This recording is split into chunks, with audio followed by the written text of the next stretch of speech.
Assalamualaikum warahmatullahi wabarakatuh. Halo semuanya, di sini aku akan sedikit membahas tentang transformasi ekonomi Tiongkok atau kita sebut aja negara Cina. Nah, sebelum kita bahas, alangkah baiknya kita perkenalan dulu yuk. Perkenalkan, nama saya Dewi Anggraini dengan nomor NIM 22012884. Nah, kita langsung bahas aja yuk tentang transformasi ekonomi di Cina gitu. Nah, negara Cina itu kan sekarang menjadi negara superpower di dunia kedua loh teman-teman. Jadi dulu tuh negara Cina itu kan negara terisolasi nih. Nah, sekarang bisa menjadi negara superpower di dunia, bahkan kedua loh teman-teman di dunia. Nah, itu tuh karena apa sih? Nah, kita akan bahas di sini.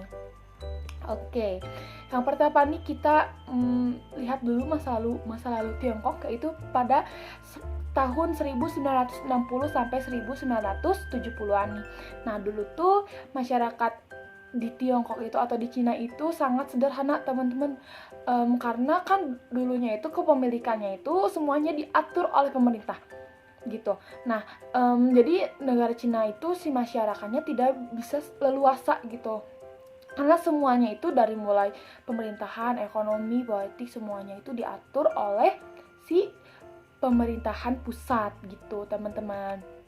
Nah, di balik kebangkitan Tiongkoknya itu ada ideologi komunis yang dikendalikan oleh pemerintah pusat gitu, karena dulunya itu si Cina itu dipimpin oleh Mao Zedong teman-teman ya. Jadi dulu tuh si Mao Zedong itu sangat berpegang erat dengan ideologi komunisnya gitu. Jadi si ekonomi Tiongkok pada saat itu tuh dikendalikan banget sama pemerintahan pusat. Jadi masyarakat-masyarakatnya itu tidak bisa leluasa untuk memperjualbelikan hasil tanamannya, atau petani juga tidak bebas gitu teman-teman. Selanjutnya itu ada negara terisolasi dari perdagangan internasional, pemerintah menjadi distributor tunggal. Nah, jadi ya yang tadi sudah saya sedikit singgung, yaitu negara terisolasi. Jadi dulunya itu Cina itu tidak mau bergabung dengan perdagangan internasional yang negara-negara itu bahkan sudah mengikutinya gitu. Jadi negara Cina itu dulunya itu tidak mau untuk mengikuti perdagangan internasional. Jadi mereka tuh terisolasi dengan negaranya sendiri gitu. Dan pemerintahan menjadi distributor tunggal. Nah, pemerintahan menjadi distributor tunggal, jadi tidak ada distributor lain di Cina selain pemerintahannya gitu. Selanjutnya ada kebijakan terpusat yang menjadi sumber daya tidak efisien. Maksudnya kayak gimana? Karena si Cina itu mempunyai penduduk yang super duper banyak, jadi sumber daya tentang penyebarannya itu kurang efisien gitu. Jadi kebijakan terpusatnya itu tidak dilakukan secara efisien. Dan bahkan dulu itu pada tahun 1960 sampai 1970-an itu, di antara tahun-tahun itu tuh ada kelaparan di Cina teman-teman. Dan kelaparannya itu bahkan sampai 3 tahun teman-teman. Bukan 1 hari 2 hari, 3 tahun gitu. Nah, selanjutnya ada penyebab kebangkitan ekonomi Tiongkok. Nah, ini nih yang mau aku bahas bersama teman-teman semuanya. Nah, ada 5 faktor kemajuan Tiongkok yang akan aku bahas di video ini. Yang pertama itu ada reformasi sistem ekonomi, yang kedua itu ada kebijakan ketat bagi investor asing, ada juga kebijakan moneter, ada ekspansi ekspor, dan yang terakhir itu ada konsumsi dalam negeri. Oke, itu ada yang pertama, reformasi sistem ekonomi. Nih, ada apa aja? Yuk kita bahas satu-satu. Aktivitas ekonomi tidak dikendalikan pemerintahan pusat. Nah, ya yang tadi pemerintahan pusat yaitu mengendalikan semua aktivitas ekonomi. Nah, adanya reformasi sistem ekonomi ini, aktivitas ekonominya itu diatur oleh pemerintah daerah gitu. Jadi lebih efisien. Yang tadinya kan ada kebijakan ekonominya itu diatur pemerintah, itu kan kurang efisien nih. Nah, dengan adanya penghapusan aktivitas ekonomi yang dilakukan oleh pemerintah pusat itu menjadi efisien gitu teman-teman pembagian ekonominya. Selanjutnya ada sistem kuota produksi bidang pertanian dihapus. Nah, jadi pertanian di Cina itu menjadi tidak ada batasan gitu teman-teman. Yang dulunya itu terkekang oleh pemerintahan pusat, nah sekarang itu sudah menjadi bebas gitu, dan mengizinkan rakyat menjual hasil pertanian. Nah dengan adanya perizinan ini, jadi petani-petani di Cina itu mulai merasa sejahtera gitu karena adanya reformasi sistem ekonomi ini. Dan selanjutnya ada mengizinkan perusahaan swasta.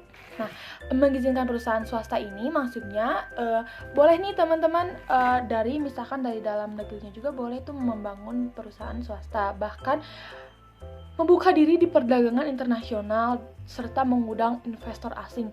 Nah, membuka diri di perdagangan internasional. Jadi negara terisolasi yang sangat super duper terisolasi, tiba-tiba adanya reformasi sistem ekonomi menjadi membuka diri di perdagangan internasional. Gitu teman-teman. Jadi boleh tuh si negara Cina itu mengekspor atau bahkan orang-orang mau mengimpor barang-barangnya ke Cina gitu. Itu tuh menjadi boleh gitu teman-teman. Lalu ada mengundang investor asing. Nah, dengan adanya reformasi sistem ekonomi ini, investor-investor dari luar negeri itu, bahkan dari internasional ya teman-teman, itu boleh tuh menjadi investor di Cina gitu. Nah, yang tadi aku bahas nih tentang perdagangan internasional.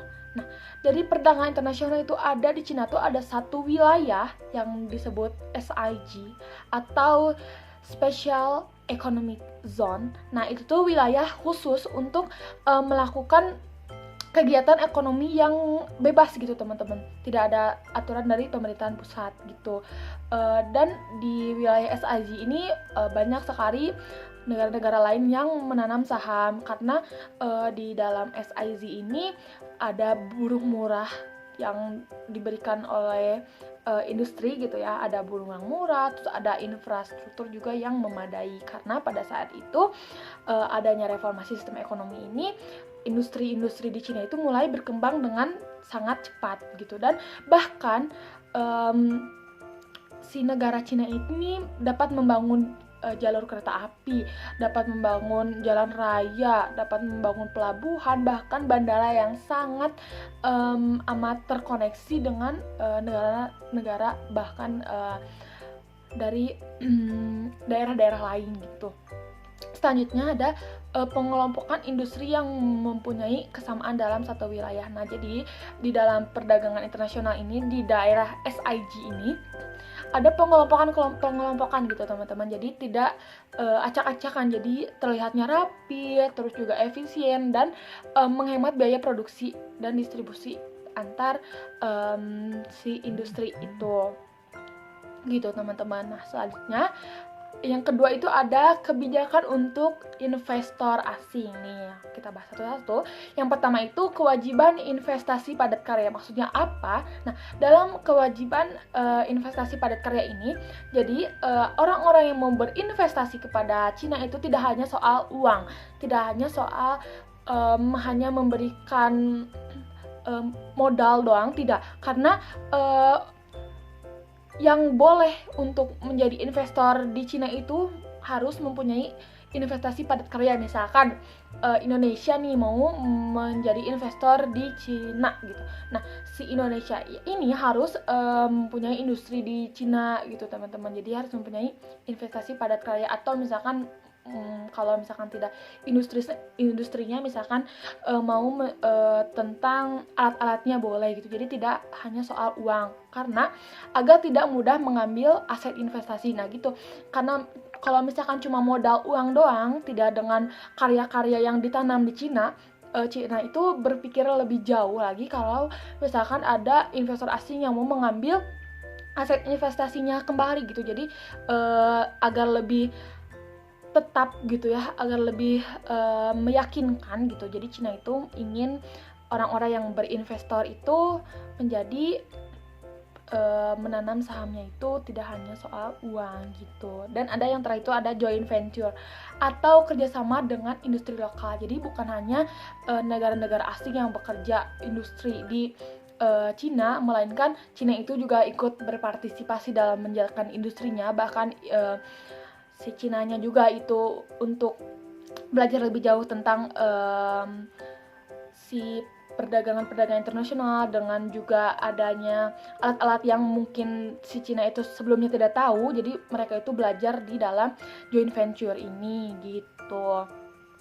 Selanjutnya ada kebijakan moneter. Nah, kebijakan moneter ini negara Cina itu membeli obligasi pemerintahan Amerika. Lebih singkatnya itu, jadi si Cina itu memberi pinjaman kepada Amerika gitu, teman-teman. Nah, dengan memberi pinjaman bunga yang kecil, jadi Amerika itu ya mau gitu kan, karena bunganya juga kecil gitu, teman-teman.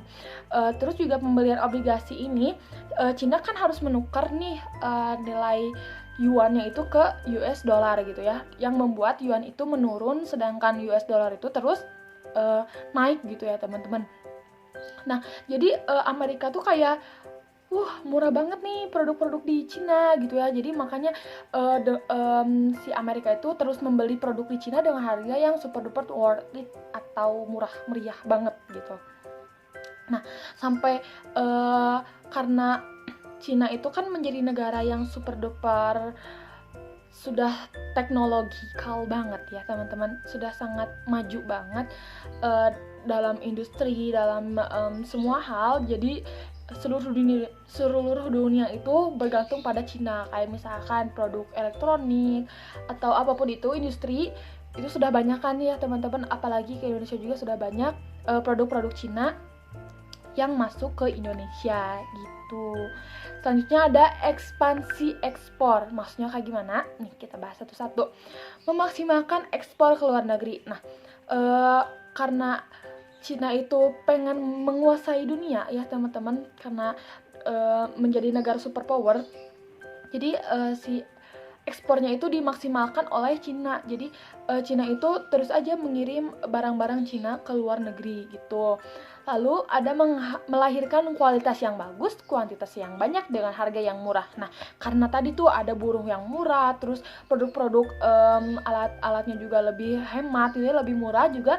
Jadi kualitasnya itu bisa bagus, tapi kuantitasnya itu banyak gitu. Jadi Cina itu menghasilkan barang-barang yang banyak dengan kualitas yang bagus, tapi harganya tetap worth it atau lebih murah dibanding dengan barang-barang yang dijual oleh negeri-negeri lainnya gitu. Terus juga ada pajak ekspor rendah. Nah, jadi pajak-pajak di Cina itu sangat super rendah. Bahkan ekspor dari Cina itu PPN-nya itu 0% loh, teman-teman. 0%. Dan dari kayak misalkan kan ada yang mendirikan industri nih. Si perusahaan industrinya itu dari listrik, terus ada biaya air juga. Nah, itu tuh 30% disubsidi oleh pemerintah. Jadi kayak semuanya itu terus kayak ayo kita bangun industri karena sudah disubsidi oleh pemerintah. Terus juga ekspornya juga PPN-nya 0% gitu ya. Jadi terus aja dimaksimalkan ekspornya. Terakhir ada konsumsi dalam negeri. Nah, konsumsi dalam negeri itu kita bahas satu-satu ya. Ada jumlah penduduk terbanyak di dunia. Seperti yang kita tahu dari dulu juga negara Cina itu menjadi negara dengan penduduk terbanyak di dunia. Maka dari itu konsumsi dalam negeri itu sangat berpengaruh bagi industri-industri lokal di Cina gitu. Industri lokal memanfaatkan konsumen dalam negeri. Nah, dengan jikalau Cina itu tidak mengekspor barang-barangnya ke luar negeri, Cina itu sudah untung karena di dalam negerinya itu juga sudah banyak penduduk yang memang membutuhkan dalam produk-produk industri itu gitu, dan menjadi konsumen tunggal yang ada di Cina. Nah, itu dia teman-teman beberapa faktor yang menjadi penyebab negara Cina bertransformasi dari negara yang terisolasi menjadi negara yang super duper berkembang, bahkan menjadi negara yang super power. Nah, mungkin segitu saja yang bisa saya sampaikan. Semoga bermanfaat bagi teman-teman semuanya. Jika ada salah boleh dicek di kolom komentar dan kita diskusi di kolom komentar ya, teman-teman.